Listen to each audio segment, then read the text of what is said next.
But there's one special person who brought us all together today. That's Tai Heng Cheng.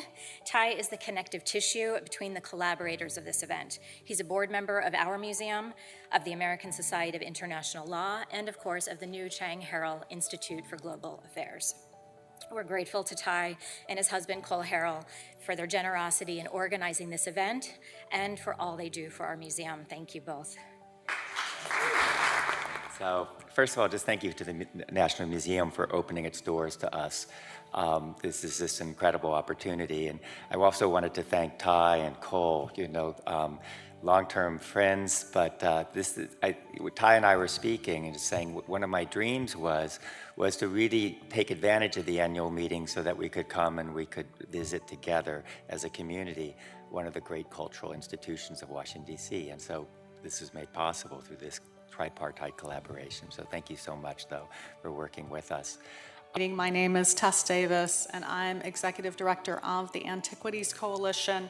Our NGO and not-profit, though I do like the for-purpose, it's always bad to define things by what they're not, is dedicated to combating the illicit trade in art and antiquities, particularly its linkages to organized crime, armed conflict, the subject of today's discussion, and terrorism. So when I set a KPI, for example, for one of our companies around climate change, it starts with the objective. Are you setting a target?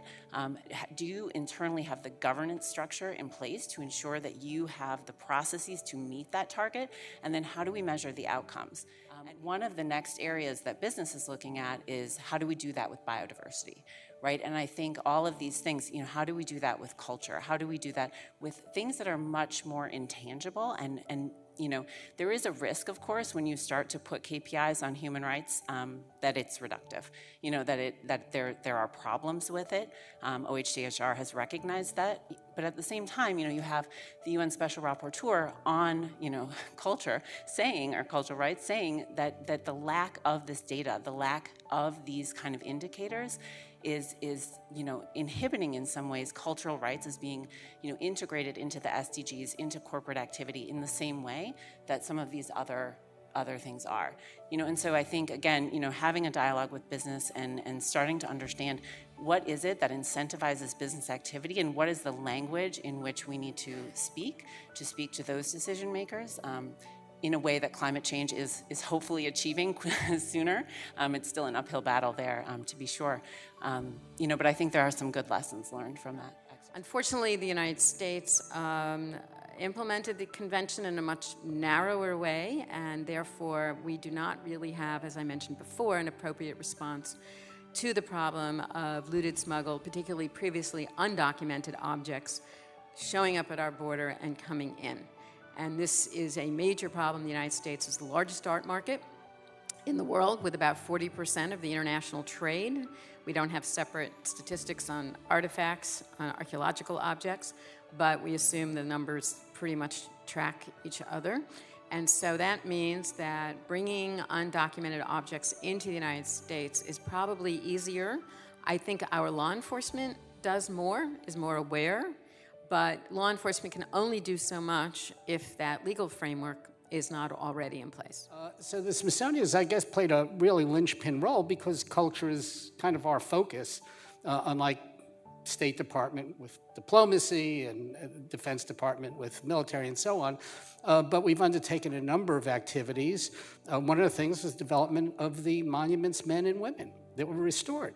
We have trained hundreds and hundreds of Homeland Security inspectors, FBI people, and others to recognize cultural property, whether it's coming from a museum or whether it's coming from archaeological sites. So we do a lot of the training, and we worked with the Department of Justice, Homeland Security, and State to return. We did a repatriation ceremony about 18 months ago, returning 16,000 items, looted items from Iraq, including the Gilgamesh tablet. I am not a lawyer. I'm an architect, archaeologist, who would like to use the law as a tool to protect cultural heritage.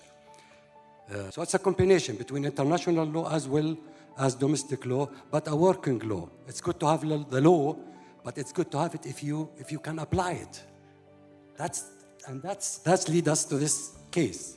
This alabaster stone inscription was excavated in the temple of the Queen of Sheba, known as Awam Temple, in the city of Marib, just at the border to the Saudi Arabia where the empty quarter. One of those inscriptions I refer to as MB, that's Mahram Balqis, 2005 I-50, was excavated by our team in 2005 and fully exposed in 2006. 2007, the war started, we stopped working, we left the whole area. This is the way that we left it.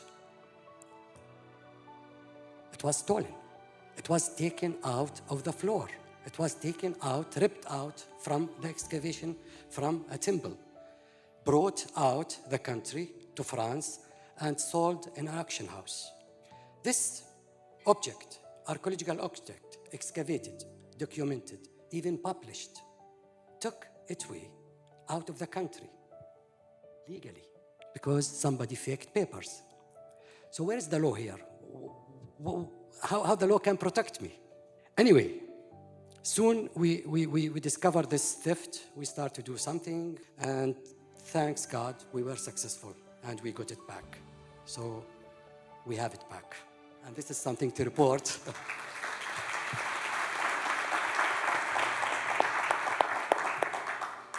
Well, first of all, thank you to all the panelists and the moderator for what was a hugely illuminating discussion. I think I speak for everyone in the audience and online in conveying our thanks to you, Tess, Patty, Brooke, Zaydoun, Richard. You all come from different disciplines and vocations, law, business, archaeology, and policy.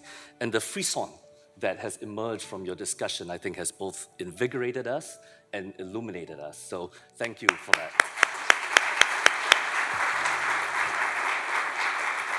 This bringing together of different vocations across geographies very much exemplifies the mission of the Cheng Herald Institute. So thank you for being part of our inaugural event.